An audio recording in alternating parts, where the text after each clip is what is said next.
میں جوانی میں ہی بیوہ ہو گئی تو میں مجبور ہو کر مرد بن کر ڈرائیور کی نوکری کرنے لگی۔ میرے مالک بہت اچھے تھے، روز مجھ سے راستے بھر باتیں کرتے جاتے۔ جب ایک دن انہوں نے باتوں باتوں میں بتایا کہ وہ ایک لڑکی سے بہت محبت کرتے ہیں، میں نے کہا رشتہ لے جائیں، اتنے جوان، خوبصورت اور امیر ہیں، کوئی بھی رشتہ دے دے گا۔ لیکن پاؤں تلے زمین نکل گئی جب مالک نے کہا کہ وہ لڑکی تو… میرا نام فروا ہے، میں اپنے والدین کی اکلوتی اولاد ہوں، مجھے پڑھنے لکھنے کا کوئی خاص شوق نہیں تھا، اس لیے میٹرک کے بعد تعلیم کو خیر آباد کہہ دیا۔ میرے والد کا تعلق ایک جاگیردار گھرانے سے تھا، اس لیے میرے لیے پیسے یا جاب کا کوئی مسئلہ نہیں تھا۔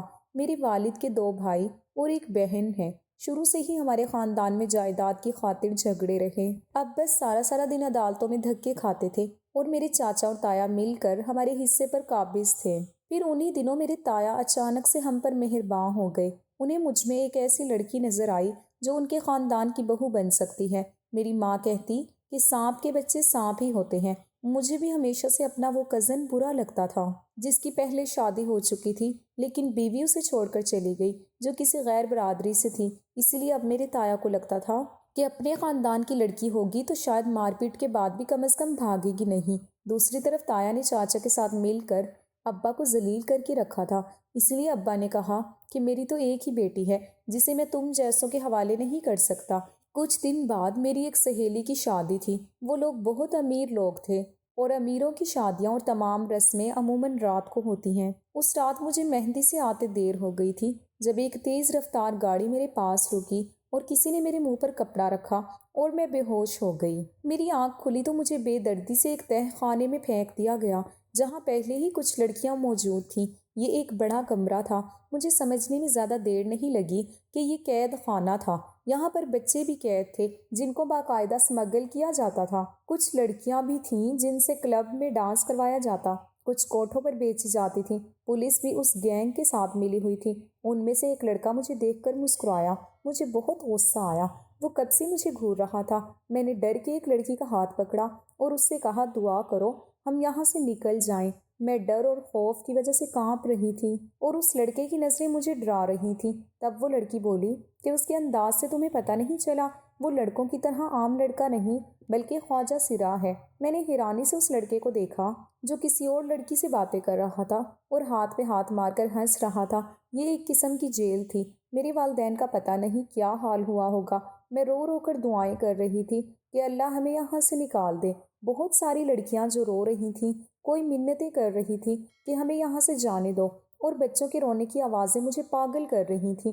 میں ایک بچے کے پاس بیٹھ گئی جو بہت پیارا سا معصوم سا بچہ تھا۔ مجھے اس پہ بہت ترس آیا جو انتہائی سنجیدگی سے زمین کو گھور رہا تھا جیسے یہاں سے اسے نکلنے کی جگہ مل جائے۔ میں نے پیار سے اس کے سر پر ہاتھ پھیرا اور کہا کہ تم ان ظالموں کے ہاتھ یہاں کیسے آئے؟ وہ مزید رونے لگا۔ تبھی کچھ لوگ اندر آئے اور وہاں موجود لوگوں کو بھیڑ بکریوں کی طرح ہانکنے لگے کہ چلو اب تم لوگوں کو کہیں اور جانا ہے۔ وہ لوگ اس وقت جس جنگل کی ایک جیل میں تھے اب ان سب کو کہیں اور شفٹ کیا جا رہا تھا۔ یہ تقریباً 50 لوگ تھے اور اس گینگ کے لوگوں کے چہرے نقاب سے ڈھانپ رکھے تھے۔ اسی لڑکے نے جو خواجہ سرا تھا میرے نزدیک آ کر کہا، لڑکی تم جانتی ہو یہ لوگ کتنے خطرناک ہیں؟ اس نے سامنے دیکھتے ہوئے کہا، وہ شخص جو نظر آ رہا ہے وہ تو پولیس کو قتل اور ایسے ہی بڑے بڑے جرموں میں مطلوب ہے، لیکن پولیس میں کچھ کالی بھیڑیں تھیں جن کی وجہ سے وہ لوگ بچ جاتے تھے۔ ہمیں وہاں سے ایک دوسری جگہ منتقل کر دیا گیا جہاں سے کچھ لڑکیوں اور بچوں کو یہاں پہنچا دیا گیا۔ ان بچوں میں وہ بچہ بھی شامل تھا جو مجھ سے بہت دیر تک باتیں کرتا رہا تھا۔ وہ دن میری زندگی کے بدترین دنوں میں سے تھے۔ 24 گھنٹوں میں ایک بار ہمیں تھوڑا سا کچھ کھانے کو دیتے تاکہ زندہ رہ سکیں۔ اس اندھیرے قید خانے میں سورج کو دیکھے بہت دن ہو گئے تھے۔ کچھ پتہ نہیں تھا کہ کب صبح ہوتی ہوگی اور کب شام۔ تبھی میں نے ایک بچے کو جنم دینے والی عورت کو مرتے دیکھا تھا جسے ہسپتال نہیں پہنچایا گیا اور وہ وہیں اپنے بچے کو تنہا چھوڑ کر مر گئی۔ وہاں موجود لوگوں سے ڈرگ سپلائی کا کام بھی لیا جانے لگا تھا۔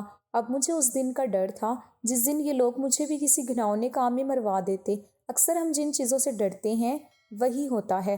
اب یہ لوگ وہاں موجود لوگوں کو نشے کا عادی کر رہے تھے تاکہ انہیں لوگوں سے نشہ فروخت کروا کر اپنا کام نکال سکیں۔ ایک دن مجھے بھی ایک اور کمرے میں لے جایا گیا۔ یہاں موجود ایک لڑکے نے ایک انجیکشن مجھے دیا۔ اب روز یہی ہوتا اور کب میں اس نشے کی عادی ہو گئی مجھے پتہ نہ چلا۔ اب کسی کو مجھے کہنے کی ضرورت نہ پڑتی۔ میں خود بخود نشے کی طلب میں اس لڑکے کے پاس جانے لگی۔ وہ لڑکا مجھ سے ہلکی پھلکی باتیں بھی کرتا رہتا، میرا نام، میں کون ہوں، کہاں سے آئی ہوں، اور بتاتے ہوئے روتی تھی کہ میں بد نصیب ہوں جس کے والدین جیتے جی مر گئے ہوں گے۔ پتہ نہیں لوگوں نے کیا کیا کچھ کہا ہوگا، اور میری جدائی میں میرے ماں باپ اس دنیا میں جیتے جی مر گئے ہوں گے۔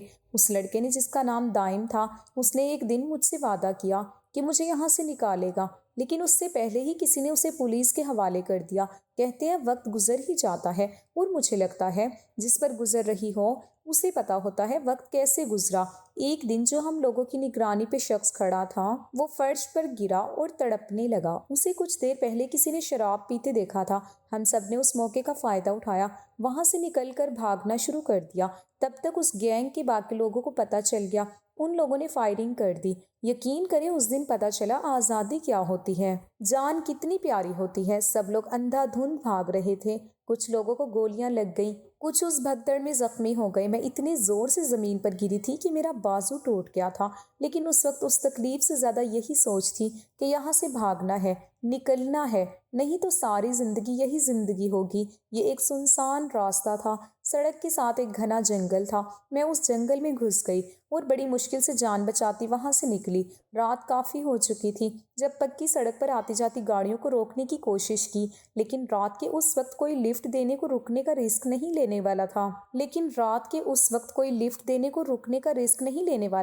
میں نے پیدل ہی وہاں سے چلنا شروع کیا، لیکن ایک تو 2 دن سے بھوک اور کچھ نشے کی عادت کی وجہ سے صحت برباد ہو چکی تھی۔ کچھ تو بھاگنے کے بعد میں وہیں گر کر بے ہوش ہو گئی۔ جب آنکھ کھلی تو ہسپتال کا وارڈ تھا اور میرے پاس ایک ڈاکٹر اور 2 پولیس والے کھڑے تھے۔ پولیس نے ہوش میں آتے ہی مجھ سے انویسٹیگیشن شروع کر دی۔ میں ڈرتی تھی کہ میں جس مصیبت سے نکلی ہوں پھر سے اس میں نہ پھنس جاؤں۔ وہ لوگ بہت خطرناک تھے، میں نے مکر جانا بہتر سمجھا، لیکن وہاں موجود ایک شخص نے کہا کہ اس نے مجھے وہاں سے بھاگتے دیکھا ہے۔ مجھ سے گھر کا پتہ لیا اور کچھ دیر میں میری بد نصیب ماں وہاں تھی۔ میں کتنی دیر اپنی جگہ سے ہل نہیں سکی۔ پتہ نہیں کب میری ماں نے چیخنا چلانا شروع کیا۔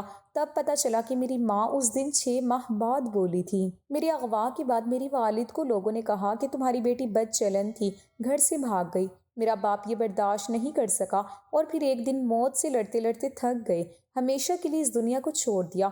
میری ماں بیٹی اور شوہر کے غم میں ذہنی طور پر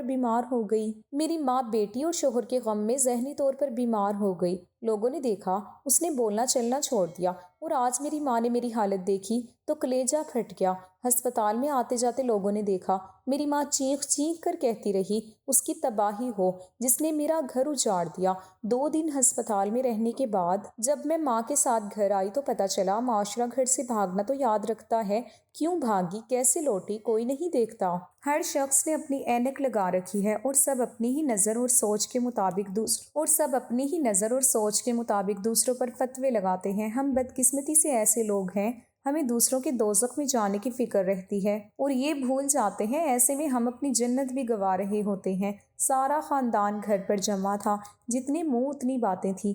کوئی کہتا وہ لڑکا کہاں ہے جس کی وجہ سے یہ گھر سے بھاگی تھی، اس کا باپ اس کی وجہ سے اپنی جان سے گیا، اور کوئی کہتا وہ لڑکا بزدل ہے جو اسے اس وقت اکیلا چھوڑ گیا، اور کوئی کہہ رہا تھا کہ اب چلی ہی تھی تو واپس کیوں آئی۔ جب کوئی سچ جھوٹ کی پرواہ کیے بغیر صرف الزام ہی لگا رہا ہو، کچھ سننے کو تیار نہ ہو، تو آپ یہی سوچتے ہیں کہ آپ کو اپنے کردار کے سرٹیفکیٹ دینے کی ضرورت نہیں۔ اس وقت میں بھی جانتی تھی کہ ایک رات گھر سے باہر رہنا ہمارے معاشرے میں عورت کے لیے سزا بن جاتا ہے۔ اس کا اپنا ہی خاندان اسے قبول نہیں کرتا۔ میں تو 6 ماہ بعد گھر آئی تھی۔ مجھ پر فتوے لگ رہے تھے، الزام لگ رہے تھے۔ خاندان والوں نے ماں سے کہا اگر اس ناپاک کو گھر پر رکھا تو خاندان سے ہر ناطہ، ہر رابطہ توڑنا ہوگا، اور ماں ہی تو واحد سہارا ہوتی ہے اولاد کی۔ جب سارا زمانہ بھی دھتکار دے تو ماں ہی سینے سے لگاتی ہے۔ مجھے سینے سے لگا لیا اور ہم ماں بیٹی نے شریفوں کو خاندان چھوڑ دیا اور یہاں شہر میں آ گئے۔ یہاں میری ماں کی ایک پرانی سہیلی رہتی تھی۔ رات کے 10 بجے کا وقت تھا جب ہم لوگ اس کے گھر پہنچے۔ ہمیں اس وقت اچانک دیکھ کے پتہ نہیں کیوں وہ گھبرا گئی۔ اس نے ہمیں کمرے میں بٹھایا، حال احوال کے بعد کھانا کھلایا۔ تب تک اس کے حیران ہونے کی وجہ مجھے سمجھ آ گئی تھی۔ اس کا پاگل بیٹا وہاں آ گیا اور بار بار بچوں کی طرح ماں سے ضد کرنے لگا۔ میری ماں نے کہا تم چلے جاؤ، جو کہتے ہیں اس کی مان لو، ہم لوگ انتظار کر لیتے ہیں۔ ماں کی سہیلی نے بتایا کہ یہ لڑکا اس کے شوہر کی پہلی بیوی سے ہے، اس کی اولاد نہیں تو اس نے اسے ہی اپنا بیٹا بنا کر پالا۔ اماں کی سہیلی نے بتایا کہ اس کا بیٹا ایک بہت قابل طالب علم تھا۔ اماں کی سہیلی نے بتایا کہ اس کا بیٹا ایک بہت قابل اماں کی سہیلی نے بتایا کہ اس کا بیٹا ایک بہت قابل طالب علم تھا، اپنے کالج کا بیسٹ پلیئر تھا۔ ایک دفعہ میچ کے دوران کسی کھلاڑی نے اس کے سر پر کوئی چیز ماری، جس کے بعد وہ بے ہوش ہو گیا اور پورا مہینہ ہسپتال میں رہنے کے بعد بھی ڈاکٹر نا امید تھے۔ اور وہی ہوا، اس کے دماغ پہ چوٹ لگنے کی وجہ سے اس کی یادداشت کا ایک حصہ چلا گیا۔ اس کے لیے 25 سال کی عمر میں بھی اس کا بچپن ہی تھا۔ ماں کی سہیلی کا بیٹا جس کا نام رامیش تھا بالکل چھوٹا سا بچہ لگتا تھا۔ ہم ماں بیٹی اس کے گھر رہنے لگے۔ رامیش سارا دن اپنے گھر میں پڑا رہتا یا پھر اپنی ماں سے ضد کر کے اپنی بات منواتا۔ میں اب اس کے ساتھ باتیں کرتی تو پہلے کی طرح مجھے یہ نہ کہتا کہ میں اجنبی لوگوں سے بات نہیں کرتا، میری ماں نے منع کیا ہے۔ اب وہ میری بات بھی مانتا تھا اور اکثر اپنی ماں سے کہتا اسے فروا کے ہاتھ کا کھانا کھانا ہے۔ میں بھی اس کا خیال رکھتی تھی۔ اچھا وقت گزر رہا تھا، ان لوگوں کا احسان تھا، سر چھپانے کو چھت دی تھی، یہی بہت تھا۔ میری ماں اپنی سہیلی کے ساتھ لوگوں کے کپڑے سلائی کرنے لگی۔ میں سارا دن گھر کے کام کرتی۔ رامیش کے والد کچھ سال پہلے فوت ہو گئے تھے، گھر میں صرف وہ تھا اور اس کی ماں۔ کچھ عرصے بعد اماں کی سہیلی نے عجیب ہی فرمائش کر دی کہ وہ میری شادی اپنے بیٹے سے کرنا چاہتی ہے۔ سب جانتے تھے بظاہر رامیش ٹھیک تھا، لیکن وہ ایک بچوں جیسا ذہن رکھنے والا انسان تھا جسے اپنے فائدے نقصان کا کچھ پتہ نہیں تھا۔ اماں نے کہا کہ تمہارے گھر رہنے کی اتنی بڑی قیمت تو نہ مانگو، لیکن اماں کی سہیلی نے شرط رکھ دی کہ یا تو میں ان کے بیٹے سے شادی کروں یا پھر ہم لوگ اپنا بندوبست کہیں اور کر لیں۔ لوگ کیسے نقاب پہن کر پھرتے ہیں اس دن پتہ چلا تھا، ہم لوگ انہیں کیا سمجھتے تھے اور وہ کیا نکلے تھے۔ اماں نے کہا کہ ہم لوگ یہاں سے بھی چلے جائیں گے، تم اس پاگل سے شادی نہیں کرو۔ لیکن پتہ نہیں کیوں رامیش کے لیے میرے دل میں نرم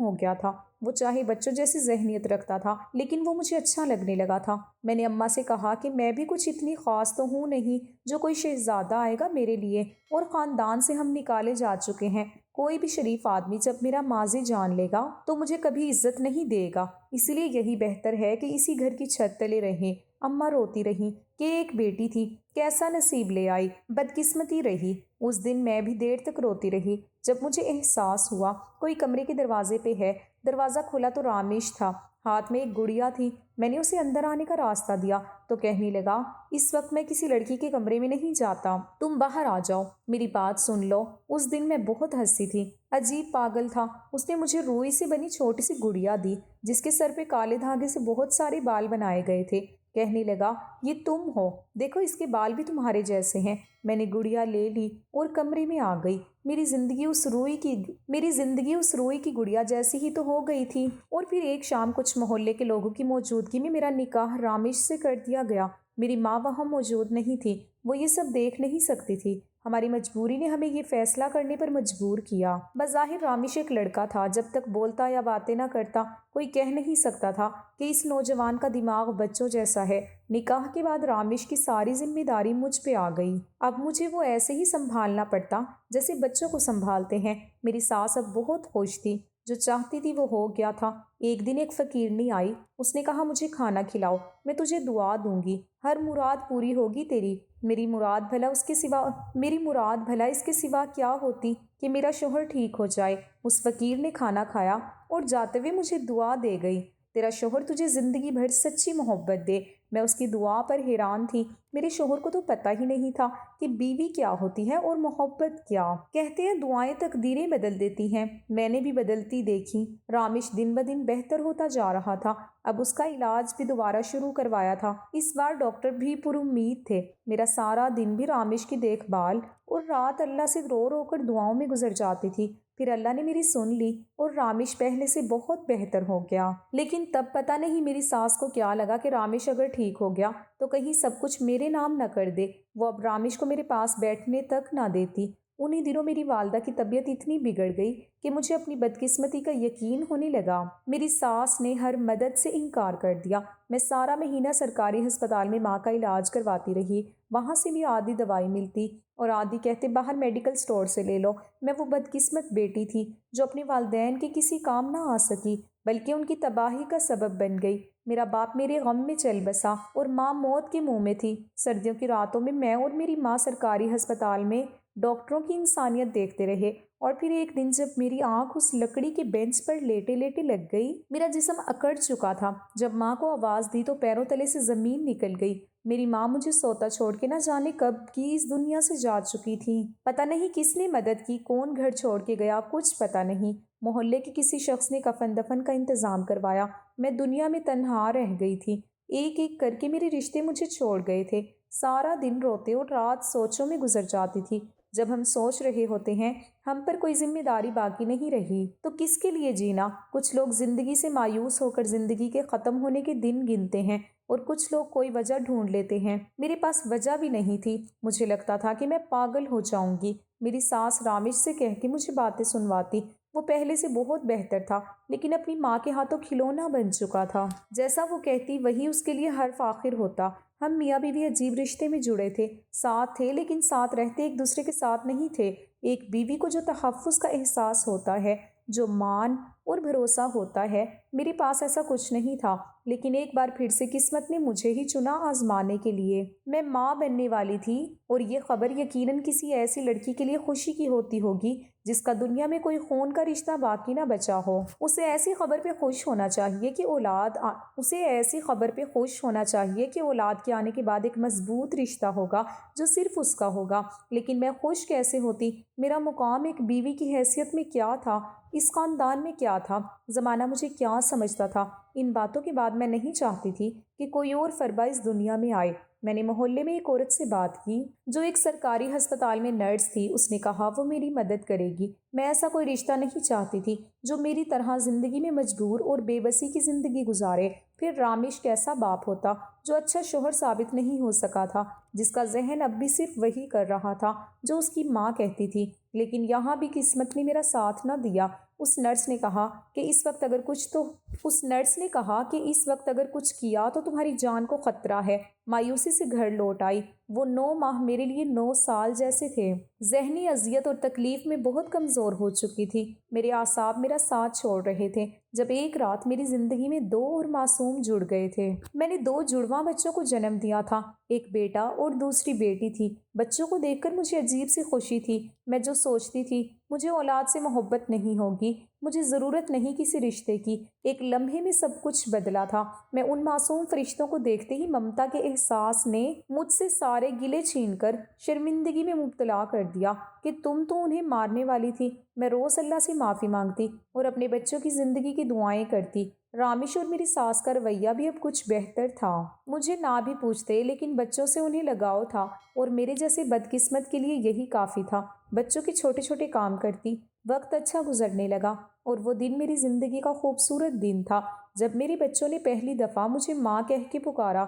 یہ بات وہ لوگ سمجھیں گے جن کا کوئی نہیں ہوتا، لیکن پھر ایک ایسا رشتہ بن جاتا ہے جسے دنیا کی کوئی طاقت جدا نہیں کر سکتی۔ ایک دن میری ساس اور رامش گاؤں کی کسی فوتکی پر گئے ہوئے تھے۔ واپسی پر تیز رفتار میں آتے ٹرک سے اس بس کا ایکسیڈنٹ ہو گیا، اور یہ وہ دن تھا میں جو بھولتی جا رہی تھی۔ میں بدقسمت ہوں۔ مجھے قدرت نے یاد دلایا کہ تم اب بھی بدقسمت ہی رہی ہو۔ میں اپنے بچوں کے ساتھ بالکل تنہا ہو گئی۔ ایک بار پھر سے میری ساس اور رامش کیسا بھی تھا، لیکن یہ تو تھا کہ ہم اکیلے نہیں تھے اس گھر میں۔ اب ساری رات نیند نہ آتی، میری طبیعت خراب رہنے لگی۔ اس کے ساتھ ہی آنے والے دنوں کی فکر، بچوں کے پیٹ کی فکر۔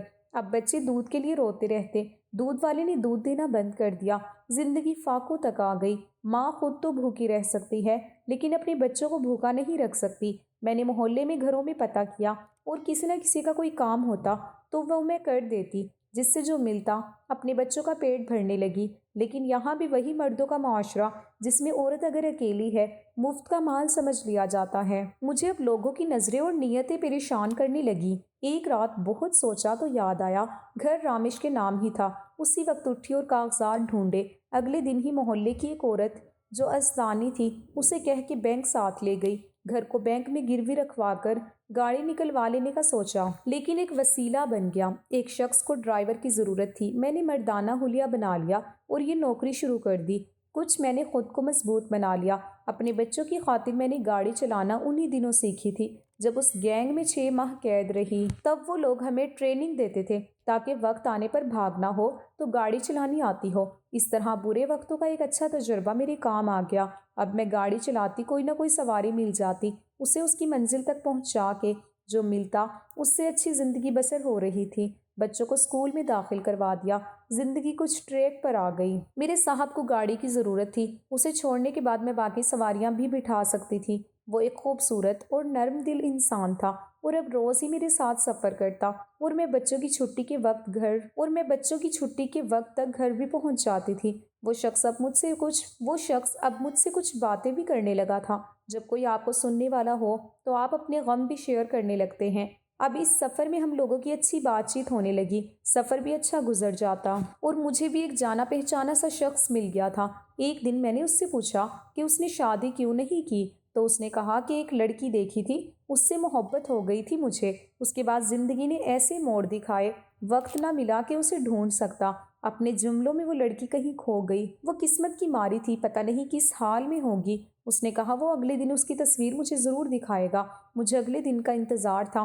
مجھے اس لڑکی کی قسمت پر رشک آ رہا تھا جس سے کوئی 7 سال سے محبت کرتا تھا اور اس کی خاطر شادی بھی نہیں کی تھی، اور ایسی محبت کہ اس لڑکی کا کچھ اتا پتہ بھی نہیں اور اس لڑکی کو معلوم بھی نہیں تھا کہ ایسی محبت تھی، ہر غرض سے پاک۔ اگلے دن بچوں کو اسکول چھوڑ کے میں جب اسے لینے گئی تو وہ اسی جگہ پر کھڑا تھا۔ مجھے دیکھتے ہی گاڑی کی طرف بڑھا۔ کچھ دور جا کر میں نے اس سے کہا مجھے دکھاؤ کون لڑکی ہے وہ۔ اس نے جیب سے تصویر نکالی اور مجھے دکھائی۔ میرے پیروں تلے سے زمین نکل گئی۔ وہ شخص میری ہی تصویر مجھے دکھا رہا تھا۔ یہ تصویر تب کی تھی جب میں اغوا ہو گئی تھی۔ پتہ نہیں کیسے اس نے وہ تصویر لی تھی۔ گاڑی اچانک بریک لگنے سے رکی تھی۔ اس نے کہا دھیان سے چلاؤ، لیکن میں اسے کیا بتاتی کہ میں کس دھیان میں ہوں۔ جو اب بتا رہا تھا وہ 7 سال پہلے وہ ایک گینگ کا حصہ تھا۔ اس کا پچھلا ریکارڈر ایک مجرمانہ تھا، لیکن پھر ایک دن اس نے ایک چہرہ دیکھا جسے دیکھ کر اس نے خود سے وعدہ کیا کہ وہ اس دلدل سے نکلے گا اور اس معصوم لڑکی کو بھی نکالے گا۔ میں وہاں موجود لوگوں کو نشے کا عادی بنا دیتا تھا، لیکن اس لڑکی کے ساتھ میں یہ ظلم نہیں کر سکا۔ میں محسوس یہی کرواتا تھا کہ اسے نشہ دے دیا ہے، لیکن 1-2 بار کے بعد میں یہ ظلم نہیں کر سکا۔ میرے ہاتھ کانپنے لگتے تھے۔ مجھے پتہ چل گیا تھا کہ مجھے اس سے محبت ہو گئی ہے۔ میں نے خود کو پولیس کے حوالے کر دیا اور اس گینگ کی معلومات پولیس کے ایماندار آفیسر کو دے کر وعدہ معاف گواہ بن گیا۔ لیکن جب پولیس نے چھاپا مارا تو وہاں سے وہ لوگ فرار ہو چکے تھے۔ ایک گینگ کا آدمی زہریلی شراب پینے کی وجہ سے مر چکا تھا۔ تب مجھے احساس ہوا میں اس لڑکی کو بھی کھو چکا تھا۔ پھر مجھے یاد آیا کہ ایک بار اس نے اپنے والد اور گھر کا پتہ بھی بتایا تھا۔ میں پوچھتا وہاں پہنچا تو پتہ چلا کہ اس لڑکی کے والد اس کی جدائی میں مر گئے اور والدہ اور اس لڑکی کو خاندان والوں نے نکال دیا۔ مجھے پتہ چلا جس کے کہنے پہ ہم لوگوں نے اس لڑکی کو اغوا کیا تھا وہ اس لڑکی کا کزن تھا جو اس سے شادی کرنا چاہتا تھا۔ میں مایوس ہو کے واپس لوٹ آیا۔ میں نے ماسٹرز کیا تھا، لیکن نوکری نہ ملنے کی وجہ سے کچھ بری صحبت مجھے برے راستوں تک لے گئی۔ میں اب زندگی کو بہتر بنانا چاہتا تھا، پھر قسمت نے ساتھ دیا اور مجھے اسی بینک میں جاب مل گئی۔ 2 بہنیں تھیں، ان کی شادی کر دی۔ ماں تو بہت عرصہ ہوا ہمیں چھوڑ کر دوسری شادی کر چکی تھی۔ ہمارے باپ نے ساری عمر ہمیں ہماری ماں کے طعنے دیے تھے کہ تم لوگ اس ماں کی اولاد ہو جو اپنے ہی بچوں کو چھوڑ گئی کسی اور کے لیے۔ میں سب کچھ حیرانی سے سن رہی تھی۔ قسمت کس موڑ پر لے آئی تھی؟ میں نے کہا دائم مجھے نہیں پتا تھا، میری تکلیفیں مجھے تم تک پہنچانے کے لیے ہی آتی رہیں۔ میں اسی لیے بدقسمت رہی کہ تم سے قسمت ملوا دی۔ نہیں پتا تھا میری تکلیفیں مجھے تم تک پہنچانے کے لیے ہی آتی رہیں۔ میں اس لیے بدقسمت رہی کہ تم سے قسمت ملوا دے۔ اس نے حیرانی سے میرے منہ سے اپنا نام سنا تو حیران رہ گیا اور بولا کہ تم فروا ہو۔ اسے یقین نہیں آ رہا تھا۔ میں نے اسے سب کچھ بتا دیا۔ اس دن میں اکیلی نہیں روئی تھی، میرے ساتھ رونے والا کوئی اور بھی تھا۔ ایک شخص میرے غموں میں غمگین تھا۔ میری قسمت بدل چکی تھی۔ دائم نے سب کچھ جاننے کے بعد بھی مجھ سے نکاح کر لیا۔ میرے بچوں کو باپ بن کے پالا۔ میں نے گاڑی چلانا چھوڑ دی۔ دائم ہماری ہر ضرورت کا خیال رکھتا۔ اس کی بہنیں مجھ سے کبھی کبھار ملنے آتی، میرا بہت خیال رکھتی تھیں۔ دائم سے شادی کرنے کے بعد میری زندگی بدل گئی۔ میرے بچے میرے سے زیادہ دائم کے قریب تھے۔ رات کو سارے دن کی روٹین اپنے بابا کو بتاتے۔ دائم بھی ان کی چھوٹی سے چھوٹی بات بھی ایسے سنتا جیسے دنیا کا اور کوئی ضروری کام نہیں۔ میری شکایتیں لگاتے۔ دائم جب ڈانٹتا تو کہتے بابا ڈانٹنے کا تو نہیں کہا تھا۔ ان بچوں نے ہماری زندگی خوشیوں سے بھر دی تھی۔ محبت نے میری زندگی کی تلخیوں کو بھلانے میں مدد دی تھی۔ میں شکر گزار ہوں اللہ کی کہ ایسی محبت کون کرتا ہے کسی سے جیسی میرا شوہر مجھ سے کرتا ہے۔